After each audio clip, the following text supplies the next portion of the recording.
The Gentle Way, The Art of Eight Limbs, The Way of the Empty Hand, and The Art of Kicking and Punching. Just a few ways to describe martial arts styles. We've seen them on the big screen, in numerous fighting leagues and tournaments, and of course, video games. While the basics of combat, punching, kicking, and defending will never change, the styles and arenas are always evolving. But there's yet to be a VR game that quite captures the clashing of bone and sinew. Sure, there's been decent boxing VR games like Creed, Rise to Glory, Thrill of the Fight, or Undisputed.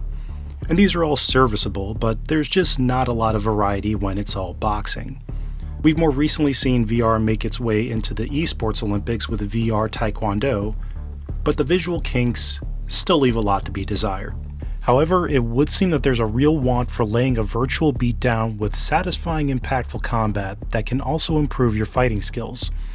Not an MMA trainer per se, that feel too much like a pure workout, but not an arena fighter either. Something more grounded than that. So it raises the Goldilocks question of, can a seamlessly immersive, story-driven VR martial arts fighting game that challenges and improves your physical abilities be made? There is an answer to this question, but to find it, we'll have to travel a path of fury.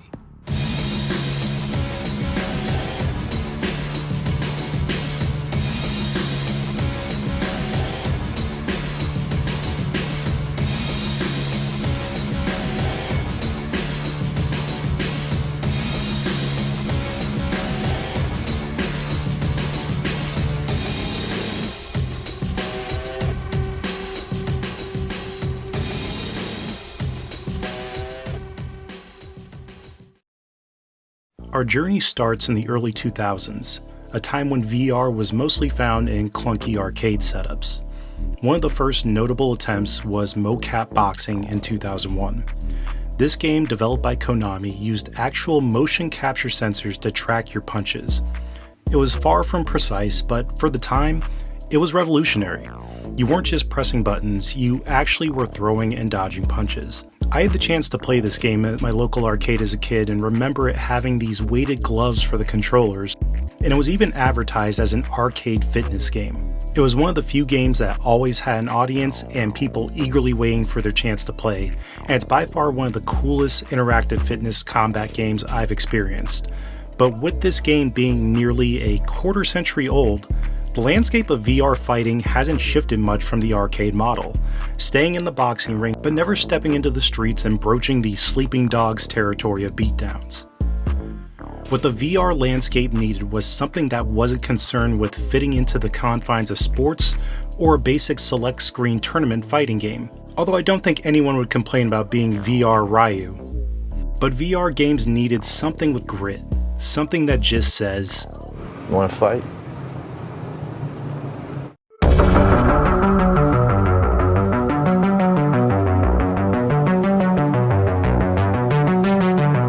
Enter Leonard Menchiari, whose waves in the gaming industry get larger with each title he's brought to life over the past decade. From the unique 2017 protest simulator Riot Civil Unrest, to 2019's enigmatic sci-fi epic The Eternal Castle, and most recently, the 2022 Kurosawa-esque samurai side-scroller Trek to Yomi. But I think just calling him a game creator doesn't describe him well enough. He's a film auteur and a storyteller who blends cinematic history with game mechanics, much like the vaunted Hideo Kojima.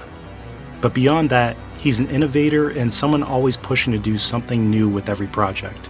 I've been lucky enough to meet Leonard Menchiari a couple times, and a little less than a year ago when he mentioned a VR martial arts game, my jaw dropped, because based on his work I knew it would be something tied to a martial arts film vibe. When a working demo was ready, the Paper Starship crew was given the chance to test things out, and, of course, our minds were blown. But before we get into how Path of Fury feels on a physical level, let's take a look at the vibe Menchiari is trying to capture with this latest creative endeavor.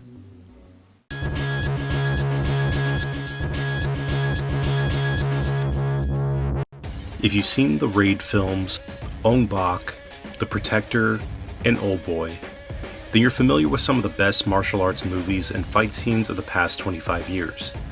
But aside from the brutal violence and slick choreography, these films stand out from the traditional martial arts film by making a point of how grimy and crime-filled these settings are. But it's also what gives them such a unique quality that puts them over with style. Maybe grunge kata would be a better descriptor. But this is the vibe Menchiari is aiming for, that raw, visceral action. The kind of fights where every hit matters. Every moment of tension builds into something explosive that makes you react like... There is another film that truly feels like a companion piece to Path of Fury, and that's the 2013 Nicholas Winding Refn film, Only God Forgives. This is Red Light District Bangkok, where you piss off the wrong people, and you're going to lose a limb. And that's the Path of Fury tone. You feel like if you lose one of these fights, they're going to be selling your organs on the black market come 6 a.m. Strobing neon clubs, contrasted by dark corridors of desaturated colors, help bring the grimy landscape in Path of Fury to life, accented by a frenetic, pulse-pounding soundtrack by composer Giacomo Langella, using drum and bass in a way that makes you either want to fight or dance. But it's music that makes you want to move. As for the sound design to your movement, which was taken on by Michel Pospisil, the punches landed sound so satisfying in a way I can only describe as ass-beating ASMR. Visually, the graphics do harken back to the PS1 polygon days, but this isn't anything new for Menchiari, as minimalist and rudimentary graphics are kind of the staple of his games. I feel that's for two reasons. One is that he places a lot of emphasis on how a game plays and feels, but also he's a child of the 80s and 90s like myself, who grew up with basic graphics that forced us to use our imagination to visualize what couldn't be graphically represented. Menchiari has pretty much perfected the art of less is more when it comes to his games, and Path of Fury may be the pinnacle of minimalist martial arts mastery.